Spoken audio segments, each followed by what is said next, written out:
Goofy Historians is the funnest place to learn about history. Or is it the funniest? And the one thing that I thought was rather disturbing, because I always think of the natives as being close to nature or conservative, with nature, lovers of nature and the nature gods, was the bison jumps, right? Where the mammoths and everything, they weren't using the Clovis point, but what they did is they herded. Not They didn't have horses yet, obviously, but they got all these bison running in one direction towards a cliff, and thousands of these bisons who were, can't see beyond their nose, were running over. And it wasn't like it wasn't a bison jump. They didn't jump. They were pushed. Whee! And They jump. They're like, oh, hey, guys. So talk about let's do the jump again. It wasn't like the bisons were saying, let's go jump off a cliff. They were pushed off a cliff. And you can go to these sites now, and there's like a mile foot down of bones, right? Going back to ancient pythons all the way up to modern evolved bisons.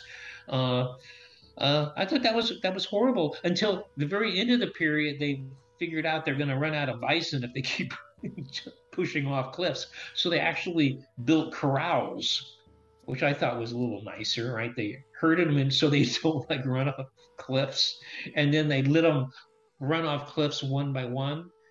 I want to clarify that. I want to clarify that. You keep saying, was it bison or was it mammoth? I don't know. It could have been either one. It was bison. It was bison. This is after the mammoths are gone. But they did the same. They did the same technique with mammoths too. They would chase mammoths off cliffs. But here, I want to go back to buffalo for a minute.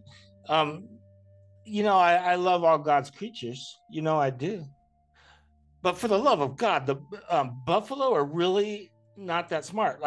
So when the Native Americans later, when they had horses and bow and arrows, you could shoot, there'd be a herd of buffalo. You could shoot a buffalo, one, it would fall, and then the buffalo would just oh, he's dead, and just keep on eating and not run. It's like, wow, you know what? You're lucky you didn't go extinct because you're kind of dumb. Anyway, sorry, bison. Yeah, but I mean, you can't. Yeah, no. But it's true. But if you put love based predicated on intelligence, we'd be eating humans. Goofy Historians is the funnest place to learn about history. Or is it the funniest? Does history repeat itself?